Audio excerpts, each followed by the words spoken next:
Hello everyone, my self सुमन। आज की कहानी है भाग्य का लिखा कभी नहीं मिटता। एक गांव में एक बहुत ही ज्ञानी पंडित रहता था।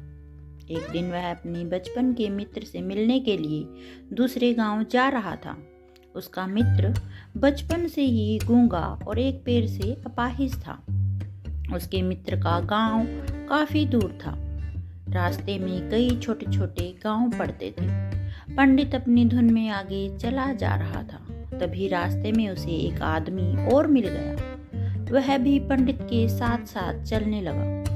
पंडित ने सोचा, चलो अच्छा ही हुआ, साथ साथ चलने से सफर जल्दी कट जाएगा।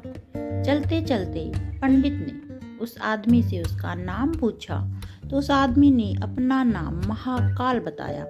पंडित को यह नाम थोड़ा अजीब सा लगा, पर पंडित ने नाम के विषय में कुछ पूछना उचित नहीं समझा। दोनों धीरे धीरे साथ में चल ही रहे थे। तभी महाकाल बोले कि रास्ते में एक गांव है, मुझे वहां जाना है। मुझे इस गांव में एक संदेश देना है, मैं तुमसे आगे मिलता हूँ। पंडित ने कहा ठीक है, और वह आगे की ओर चल दिया। तभी गांव में खबर फैल गई कि एक व्यक्ति को भैंस ने मार दिया है। जैसे ही भैंस ने उस व्यक्ति को मारा, ठीक थोड़ी ही देर में महाकाल वापस आ गया। फिर चलते चलते दोनों एक दूसरे गांव के बाहर पहुंचते हैं। वहां एक छोटा सा मंदिर बना था और ठहरने की व्यवस्था भी अच्छी लग रही थी। पंडित के मित्र का गांव भी वहां से अभी काफी दूर था और रात्रि भी होने वाली थी। तभी वो पंडित ने महाकाल से कहा, रात्रि होने वाली है, पूरा दिन चलते चलते थकान भी लग रही है और भूख भी लगी है। हम यहीं भोजन करके आराम कर लेते हैं। कल सुबह आराम से आगे का सफ़र तय करेंगे। महाकाल ने कहा ठीक है, मुझे इस गांव में किसी को जरूरी सामान देना है। और वह वहां चल पड़ा। तुम खाना खाकर आराम करो, मैं बाद में आकर खा लूँगा। इतना कहकर वह वहां से चला गया। लेकिन उसने जाते ही कुछ देर बाद उस गांव में धुआं उठता दिखाई दिया और देखते ही देखते पूरे गांव में आग लग गई। पंडित ने आश्चर्य से सोचा कि यह क्या हो रहा है। यह महाकाल जहां भी जाता है वहां किसी न किसी तरह की हानि जरूर हो जाती है, कुछ तो गड़बड़ है। लेकिन पंडित ने रात्रि में महाकाल से इस बात का कोई जिक्र नहीं किया। सुबह दोनों ने फिर अपने गंतव्य की ओर चलना प्रारंभ कर दिया। कुछ ही देर में फिर एक गांव आया और महाकाल फिर से बोला कि पंडित आप आगे चलिए, मैं कुछ देर में आपसे मिलता हूँ। मुझे इस गांव में भी कुछ जरूरी काम है, मैं काम करके आपसे मिलता हूँ। यह कहकर महाकाल जाने लगा। लेकिन इस बार पंडित आगे नहीं बढ़ा, बल्कि वहीं खड़ा होकर महाकाल को देखता रहा कि वह कहाँ जाता है और क्या करता है। तभी लोगों की आवाजें सुनाई देने लगी कि किसी व्यक्ति को सांप ने काट लिया है और वह मर गया है। ठीक उसी समय महाकाल फिर से उस पंडित के पास पहुंच गया। लेकिन इस बार पंडित को सहन नहीं हुआ। उसने महाकाल से पूछा कि तुम जिस गांव में जाते हो वहां कोई न कोई नुकसान जरूर हो जाता है, क्या तुम मुझे बता सकते हो कि ऐसा क्यों हो रहा है? तो महाकाल ने जवाब दिया, पंडित जी, आप तो मुझे बहुत बड़े ज्ञानी मालूम हो पड़े थे, इसीलिए मैं आपके साथ चलने लगा था, क्योंकि ज्ञानियों का संग बहुत अच्छा होता है। परंतु आप अभी तक समझ नहीं पाए कि मैं कौन हूँ। पंडित ने कहा, मैं समझ तो गया हूँ, लेकिन मुझे कुछ शंका है। अगर आप ही अपना उपयुक्त परिचय दे दें तो मुझे शंका नहीं होगी। महाकाल ने जवाब दिया, मैं यमदूत हूँ और यमराज की आज्ञा से उन लोगों के प्राण हरण करता हूँ जिनकी आयु पूर्ण हो चुकी है। हालांकि पंडित को पहले से ही इस बात की शंका थी, फिर भी महाकाल के मुंह से सुनकर पंडित घबरा गया। लेकिन फिर से हिम्मत करके पूछा कि अगर ऐसी बात है तो तुम सचमुच यमदूत हो, तो बताओ अगली मृत्यु किसकी है? यमदूत ने जवाब दिया, अगली मृत्यु तुम्हारे उसी मित्र की है जिससे तुम मिलने जा रहे हो, और उसकी मृत्यु का कारण भी तुम ही बनोगे। यह बात सुनकर पंडित सहम सा गया। पंडित सोच में पड़ गया कि यदि वास्तव में यह यमदूत हुआ तो उसकी बात भी सही होगी। मेरे कारण मेरे बचपन के सबसे अच्छे मित्र की मृत्यु हो जाएगी, इसीलिए अच्छा यही होगा कि मैं अपने मित्र से मिलने ही ना जाऊं। कम से कम मैं तो उसकी मृत्यु का कारण नहीं बनूंगा। यह बात सुनकर महाकाल ने कहा, तुम जो सोच रहे हो वह सब मुझे पता है, मगर तुम्हारे अपने मित्र से मिलने न जाने से नियति नहीं बदल जाएगी। तुम्हारे मित्र की मृत्यु निश्चित है और वह अगले कुछ ही क्षणों में घटित होने वाली है। महाकाल के मुंह से ऐसी बातें सुनकर पंडित को झटका सा लगा, क्योंकि महाकाल ने उसके मन की बात जान ली थी, जो कि एक साधारण व्यक्ति के लिए संभव नहीं है। अब तो पंडित को विश्वास हो गया कि यह महाकाल सचमुच में ही यमदूत है, वह अपने मित्र की मृत्यु का कारण न बने। इसीलिए पंडित पीछे की ओर मुड़ा और अपने गांव की ओर जाने लगा। परंतु जैसे ही पंडित मुड़ा, उसका मित्र तेजी से उसकी ओर आता हुआ दिखाई दिया, जो पंडित को देखकर अत्यंत प्रसन्न दिख रहा था। अपने मित्र के आने की गति को देखकर पंडित को ऐसा लगा कि मानो जैसे कि उसका मित्र काफी समय से उसके पीछे ही आ रहा है, लेकिन वह बचपन से ही गूंगा था और पैर से अपाहिज था। इसीलिए ना तो वह पंडित के पास पहुंच पा रहा था और ना ही पंडित को आवाज दे पा रहा था। लेकिन जैसे ही वह पंडित के पास पहुंचा, अचानक से उसकी मृत्यु हो गई। यह सब देखकर पंडित हक्का बक्का होकर महाकाल की ओर देखने लगा, जैसे कि वह पूछना चाह रहा हो कि आखिर क्या हुआ। महाकाल पंडित के मन की बात समझ गया और बोला, तुम्हारा मित्र पिछले गांव से तुम्हारे पीछे पीछे आ रहा था, लेकिन वह अपाहिज और गूंगा होने की वजह से तुम्हें ना तो आवाज दे पाया और ना ही तुम तक पहुंच सका। उसने अपनी संपूर्ण ताकत लगाकर तुम तक पहुंचने की कोशिश की, लेकिन बुढ़ापे में बचपन जैसी ताकत नहीं होती। इसीलिए हृदय आघात के कारण तुम्हारे मित्र की मृत्यु हो गई, क्योंकि तुमसे मिलने के लिए अपनी गति की सीमा को लांघते हुए वह तुम तक पहुंच रहा था और तुमसे मिलने के लिए पीछे पीछे भाग रहा था। इसीलिए अपने मित्र की मृत्यु का कारण तुम ही बने। अब पंडित को विश्वास हो चुका था कि सचमुच यह महाकाल एक यमदूत है और उसका कार्य जीवों के प्राणों को हरना है। पंडित एक ज्ञानी व्यक्ति था, इसीलिए वह यह भी जानता था कि मृत्यु पर किसी का बस नहीं चलता। सभी जीवों को एक न एक दिन मरना ही है। यही सोचकर उसने अपने आप को संभाल लिया। लेकिन अचानक पंडित के मन में समय की मृत्यु के बारे में जानने की इच्छा हुई। इसीलिए उसने महाकाल से पूछा, जब मृत्यु मेरे मित्र की ही होनी थी तो तुम शुरू से ही मेरे साथ क्यों चल रहे थे?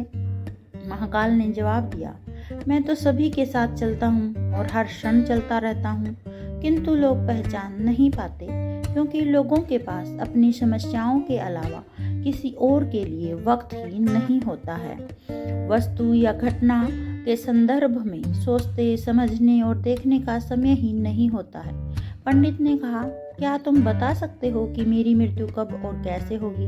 तो महाकाल ने कहा, हालांकि किसी सामान्य जीव को यह जानना ठीक नहीं है, क्योंकि कोई भी जीव अपनी मृत्यु के बारे में जानकर दुखी ही होता है, लेकिन तुम ज्ञानी व्यक्ति प्रतीत होते हो और अपने मित्र की मृत्यु को तुमने जितनी आसानी से सहन कर लिया है, उसे देखकर लगता है कि तुम अपनी मृत्यु के बारे में जानकर भी दुखी नहीं होगे। इसीलिए मैं तुम्हें बता देता हूँ। और महाकाल बोला कि तुम्हारी मृत्यु आज से ठीक 6 महीने के बाद आज के ही दिन किसी दूसरे राज्य में फांसी लगने से होगी कि तुम समय खुशी से फांसी को स्वीकार कर लोगे। इतना कहकर महाकाल जाने लगा, क्योंकि महाकाल का पंडित के साथ चलते रहने का कोई कारण अब नहीं बचा था।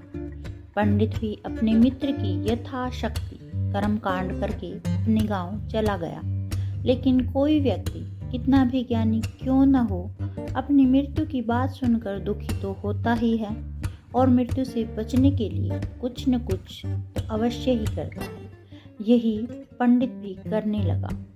पंडित विद्वान था, इसीलिए उसकी ख्याति उस राज्य के राजा तक थी। उस पंडित ने सोचा कि राजा के पास तो कई ज्ञानी मंत्री हैं, वे मेरी मृत्यु से संबंधित समस्या का कोई न कोई हल निकाल ही देंगे।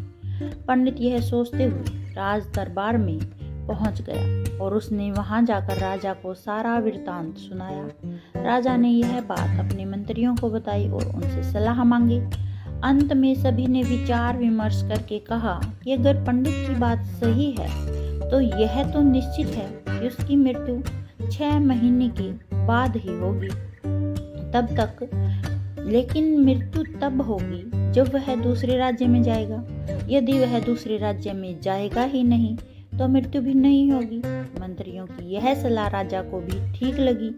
बहुत सोच समझकर राजा ने पंडित के रहने की व्यवस्था महल में ही कर दी और राजा के आदेश के बिना उस पंडित से किसी को मिलने भी नहीं दिया जाता था। लेकिन पंडित कहीं भी आ जा सकता था ताकि पंडित को यह ना लगे कि वह राजा की कैद में है। परंतु पंडित डर के कारण समय ही कहीं आता जाता नहीं था। धीरे धीरे पंडित की मृत्यु का समय नजदीक आने लगा और वह भी दिन आ गया जिस दिन पंडित की मृत्यु होनी थी। पंडित अपनी मृत्यु को लेकर बहुत चिंतित था, इसीलिए उस दिन पंडित डर के मारे जल्दी ही सो गया ताकि जल्दी से वह रात बीत जाए और अगला दिन आ जाए तो मृत्यु टल सके। लेकिन पंडित को समय नींद में चलने की बीमारी थी, इसीलिए पंडित इस बीमारी के बारे में समय भी नहीं जानता था। अतः राजा के किसी वेद को बताने का तो प्रश्न ही नहीं उठता। उसी रात पंडित को नींद में चलने का दौरा पड़ा। वह उठा और जेल से निकलकर अस्तबल में गया। पंडित राजा का खास आदमी था, इसीलिए किसी पहरेदार ने भी उसे नहीं रोका और न ही किसी तरह की पूछताछ की। अस्तबल में पहुंचकर वह सबसे तेज चलने वाले घोड़े की पीठ पर सवार होकर नींद में ही राज्य की सीमा से बाहर दूसरे राज्य में चला गया। इतना ही नहीं, वह दूसरे राज्य के राजमहल में पहुंच गया और जैसा कि लिखा हुआ था उस महल के पहरेदार ने भी उसे नहीं रोका और न ही कोई पूछताछ की। सभी लोग रात्रि के अंतिम प्रहर होने के कारण नींद में थे और वह पंडित सीधे राजा के शयन कक्ष में पहुंच गया जहां राजा और रानी सो रहे थे। वहां पंडित भी जाकर लेट गया। सुबह हुई तो राजा ने पंडित को रानी के बगल में सोया हुआ देखा, जिससे राजा बहुत क्रोधित हुआ और पंडित को गिरफ्तार कर लिया गया। पंडित को तो कुछ समझ में ही नहीं आ रहा था कि आखिर दूसरे राज्य में और राजा के शयन कक्ष में आखिर वह पहुंच कैसे गया और वह कुछ समझ पाता। लेकिन वहां यह सब सुनने वाला कौन था? राजा ने पंडित को दरबार में हाजिर करने का हुक्म दिया। कुछ समय बाद पंडित को दरबार में लाया गया। कुछ समय बाद राजा का दरबार लगा, जहां राजा ने पंडित को देखा और देखते ही क्रोधित होकर पंडित को फांसी पर चढ़ा देने का आदेश सुना दिया। फांसी की सजा सुनकर पंडित कांप गया। फिर भी कुछ हिम्मत कर उसने राजा से कहा कि मैं ये नहीं जानता हूँ कि मैं राजमहल में कैसे पहुँचा और यह भी नहीं जानता हूँ कि मैं आपके शयन कक्ष में कैसे आया और आपके राज्य के किसी भी पहरेदार ने मुझे रोका भी नहीं। लेकिन मैं इतना जानता हूँ कि आज मेरी मृत्यु होनी थी और अब सच में होने जा रही है। राजा को यह बात थोड़ी अटपटी लगी। उसने पूछा, तुम्हें कैसे पता कि आज तुम्हारी मृत्यु होनी ही है? तुम कहना क्या चाहते हो? राजा के इस सवाल के जवाब में पंडित ने कहा कि महाकाल से मिलने की कहानी बताई और कहा कि महाराज, मेरा क्या किसी भी सामान्य व्यक्ति में इतना साहस नहीं है कि वह राजा के शयन कक्ष में राजा की उपस्थिति में रानी के पास चला जाए और सो भी जाए। राजा को पंडित की बात में थोड़ी सत्यता दिखाई दी। इसके बाद राजा ने तुरंत सोचा, यह मृत्यु से बचने के लिए महाकाल और अपनी मृत्यु की भविष्यवाणी का बहाना बना रहा है। इसीलिए राजा ने पंडित से कहा, यदि तुम्हारी ये बात सत्य है और आज तुम्हारी मृत्यु का दिन है जैसे कि तुम्हें महाकाल ने कहा था, तो फिर तुम्हारी मृत्यु का कारण मैं नहीं बनूंगा। लेकिन अगर यह बात झूठी निकली तो निश्चित ही आज तुम्हारी मृत्यु का दिन होगा, क्योंकि पड़ोसी राज्य का राजा उसका मित्र था उसने तुरंत सैनिकों के हाथ दूसरे राज्य के राजा को पत्र भेजा और पंडित की बात की सत्यता का पता लगाने की कोशिश की। लेकिन शाम तक भेजे गए सैनिक वापस लौटे और उन्होंने बताया, महाराज, पंडित जो कह रहा है वह पूर्णतः सत्य है। दूसरे राज्य के राजा ने पंडित को रहने के लिए अपने ही महल में संपूर्ण व्यवस्था कर रखी थी और पिछले 6 महीने से पंडित राजा का मेहमान भी था। लेकिन राजा ने साथ में यह भी कहलवाया कि कल राजा इससे अंतिम बार मिले थे। इसके बाद इस राज्य में यह कैसे पहुंचा, इसकी जानकारी किसी को भी नहीं है। इसीलिए उस राज्य के राजा के अनुसार पंडित को फांसी की सजा देना उचित नहीं है। लेकिन राजा के लिए अब एक नई समस्या आ गई थी, क्योंकि अगर उसने बिना कुछ जाने ही पंडित को फांसी की सजा सुना दी थी, इसीलिए अगर दंड फांसी नहीं दी जाए तो राजा के कथन का अपमान हो जाएगा, और अगर राजा के द्वारा दी गई सजा का मान रखा जाए तो पंडित की बिना वजह से मृत्यु हो जाएगी। अब राजा ने अपने सभी मंत्रियों से इस बारे में चर्चा की। सभी मंत्रियों ने सुझाव दिया कि महाराज, पंडित को एक कच्चे सूत की फांसी लगवा दें। इससे आपके कथन का भी मान रह जाएगा और कच्चे सूत के धागे से पंडित को भी फांसी नहीं लगेगी और उसके प्राण बच जाएंगे। यह सब सुनकर राजा खुश हुआ, उनको सुझाव अच्छा लगा। उसने ऐसा ही आदेश सुना दिया। पंडित के लिए कच्चे सूत के धागे की फांसी का फंदा बनवाया गया और नियम के अनुसार पंडित को फांसी पर चढ़ाया जाने लगा। सभी लोग खुश थे कि ना तो पंडित मरेगा और ना ही राजा का वचन झूठा पड़ेगा। लेकिन होनी को कौन टाल सकता है। पंडित को भी विश्वास था कि सूत के धागे से तो उसकी मृत्यु हो ही नहीं सकती, इसीलिए वह भी खुशी खुशी फांसी पर चढ़ने को तैयार था, जैसा कि महाकाल ने उससे कहा था। लेकिन जैसे ही पंडित को फांसी दी गई, सूत का धागा तो टूट गया, लेकिन टूटने से पहले उसने अपना काम कर दिया था। पंडित के गले की नस सूत के धागे से कट चुकी थी और पंडित जमीन पर पड़ा तड़प रहा था। हर धड़कन के साथ उसके गले से खून की फुहार निकल रही थी और देखते ही देखते पंडित का शरीर पूरी तरह से शांत हो गया। सभी लोग आश्चर्यचकित थे, पंडित को मरते देख रहे थे। किसी को विश्वास ही नहीं हो रहा था कि इस कमजोर से धागे से किसी की मृत्यु भी हो सकती है। लेकिन घटना घट चुकी थी। नियति ने अपना काम कर दिया था। जो होना होता है वह होकर ही रहता है। हम चाहे जितनी भी सावधानियां बरतें, जितना भी उपाय कर लें, लेकिन हर घटना और घटना की पूरी प्रणाली पहले से ही तय होती है, जिसे हम थोड़ा सा भी इधर से उधर नहीं कर सकते। इसीलिए ईश्वर ने हमें भविष्य जानने की क्षमता नहीं दी है, ताकि हम अपने जीवन को ज़्यादा बेहतर ढंग से जी सकें। और यही बात उस पंडित पर भी लागू होती है।